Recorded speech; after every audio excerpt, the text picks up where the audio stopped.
Começa agora o JBR News, desta terça-feira, dia 20 de abril, direto de Brasília. Eu, Alexandre Jardim, junto com os jornalistas e analistas políticos Estevão Damásio e Rodolfo Lago, levamos para você, neste conteúdo, que é uma parceria do Grupo Imagem e Credibilidade com o Jornal de Brasília, o fato do dia na capital federal, com muita análise e bastidores do poder.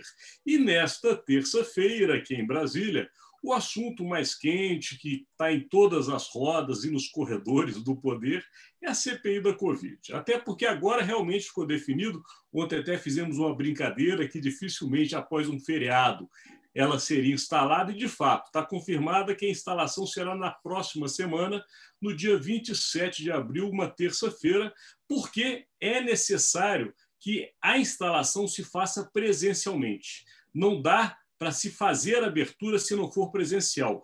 Pode-se até depois seguirem com os trabalhos de forma online, enfim, através da internet, mas a abertura terá que ser presencial, por isso está marcada a próxima terça-feira, e já tem também anúncios feitos aí. O presidente da CPI, que é o senador Omar Aziz, do PSD do Amazonas, ele já anuncia que o primeiro a ser convocado deverá mesmo ser, claro, vou fazer até um parênteses, viu, seguidor e seguidora, tudo numa comissão parlamentar de inquérito é colocado em votação. Então, tudo que é intenção de se fazer tem que ser submetido ao voto. Portanto, a intenção do presidente da CPI é justamente convocar como primeiro a depor o ex-ministro da Saúde, Luiz Henrique Mandetta. E parece que vai querer colocar Mandetta na berlinda, dizendo que problemas ocorridos no Amazonas vieram em decorrência da não preparação de compras de materiais, inclusive os famosos EPIs. Mas será que Mandetta vai aceitar ficar na berlinda? Enfim, vamos começar a entender esse jogo e vamos até ele. Estevão Damásio, está contigo. Oi, Jardim, oi, Lago, oi, seguidor. Realmente eu acho coerente você ouvir primeiro o ex-ministro Mandetta. Primeiro porque ele estava no cargo quando a pandemia chegou ao Brasil, quando a pandemia começou a recrudescer.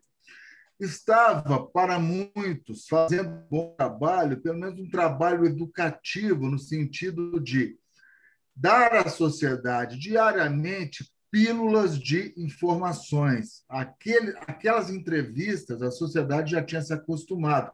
Óbvio, deu muita informação truncada, porque ele pegou a fase inicial, onde até os cientistas não sabiam se era para usar máscara, se não era para usar máscara. Eu me lembro, isso deve ser explorado, como supostos erros da gestão Mandetta, além dessa questão dos equipamentos, os EPIs, o fato do Mandetta, no primeiro momento, ter destacado que não era para usar máscara. Eu me lembro até de uma entrevista onde ele falou, não é para usar máscara, não precisa.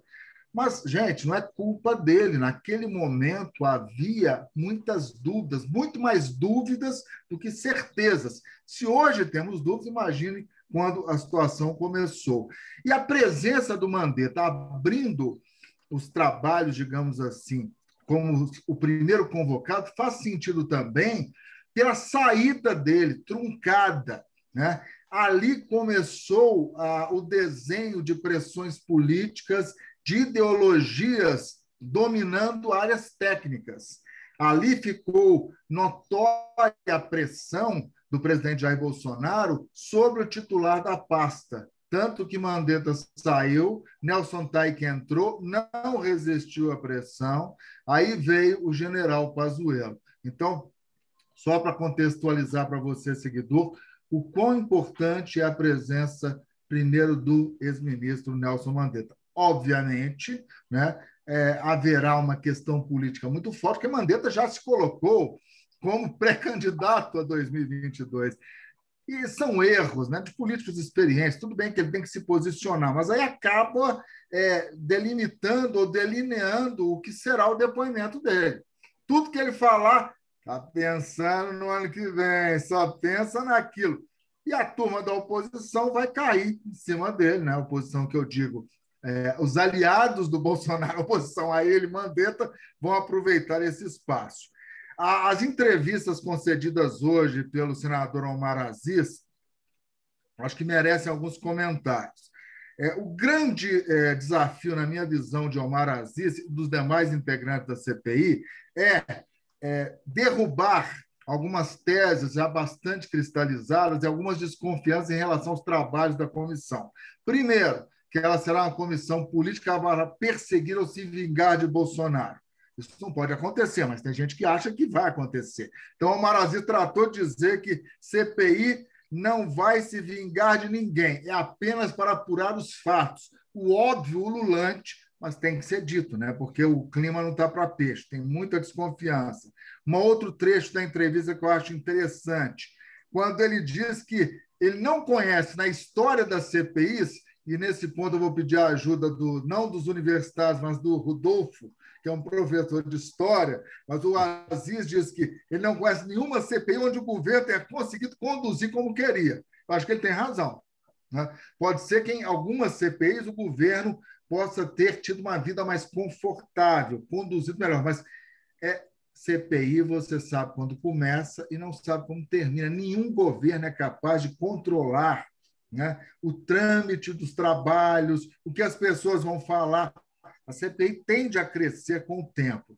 Então, eu acho que é o grande desafio, é começar os trabalhos e sem a pecha de uma comissão parlamentar de inquérito ideológica, política, que tende a desgastar Bolsonaro, minar a reeleição dele, em prol de outros candidatos que já estão aí, entre os quais o Mandetta. E só para finalizar, achei um tremendo erro do relator, né? Deverá ser o relator, o senador Renan Calheiros, ter dado uma entrevista ao jornal O Globo, onde ele já colocou o juízo de valor, já condenou o presidente. Naquela entrevista ao Globo, o Renan disse: o Bolsonaro errou. Um relator não pode, né, por mais experiência que ele tenha, não pode, numa primeira entrevista à imprensa, já praticamente selar o relatório dele. É claro que o Renan vai condenar o Bolsonaro por essa entrevista. Então, por essas e outras, que a credibilidade do próprio relator e da própria comissão ficam abalados, infelizmente. Nós vamos torcer para que dê tudo certo. Estevão, mas é o que vocês mesmos falaram em alguns conteúdos atrás. A CPI é um grande palco e cada um dos seus atores vão tirar e extrair desta cena o que puderem. Renan será um deles, não tenha dúvida. Mas vamos lá, você falou bem, vamos ao mestre dos universitários, afinal de contas, Rodolfo Lagos sabe muito, sabe muito. Está contigo, Rodolfo. Obrigado aí pelos elogios, mas, enfim, quem me nem dera, tanto mestre. Nem tanto mestre, né? Bom, isso que o Omar Aziz falou é uma coisa que, sem dúvida nenhuma, faz sentido. Você tem aí um número grande de CPIs e talvez elas sejam mesmo a maioria que não derem nada, mas não exatamente porque o governo foi capaz, os governos foram capazes de controlá-las. Isso de fato, não parece ter sido uma coisa que tenha se conseguido em nenhum momento, né? E aí a gente pega, né? Eu acho que a melhor comparação é com aquela CPI que mais deu certo, né? Que mais consequências trouxe, que é a CPI do PC Farias. Então, acho que é bom a gente tentar lembrar ali, né? Como é que se deu ali a composição. Quando a CPI começou, o governo achava, o governo da época, o governo Fernando Collor, que teria total controle sobre ela. Até porque, ao contrário de agora, naquele momento, o presidente aparentemente tinha maioria, porque tinha ali o PFL, né? Tinha partidos ali que lhe davam sustentação. Naquele momento, então, imaginando isso, colocou-se para presidir a CPI o deputado Benito Gama, que era um deputado da base do governo, ligado ao todo-poderoso Antônio Carlos Magalhães, né? E todo mundo imaginava que, pronto, a coisa estava bem conduzida com a presença ali, com o comando do Benito Gama. Colocou-se, então, para relatar a CPI do PC, um senador, meio desconhecido, que era o senador Amir Lando. Vai ficar lá, é desconhecido, a gente comanda, a gente controla. Não deu certo, né? Todos nós sabemos que o governo perdeu o controle daquela CPI.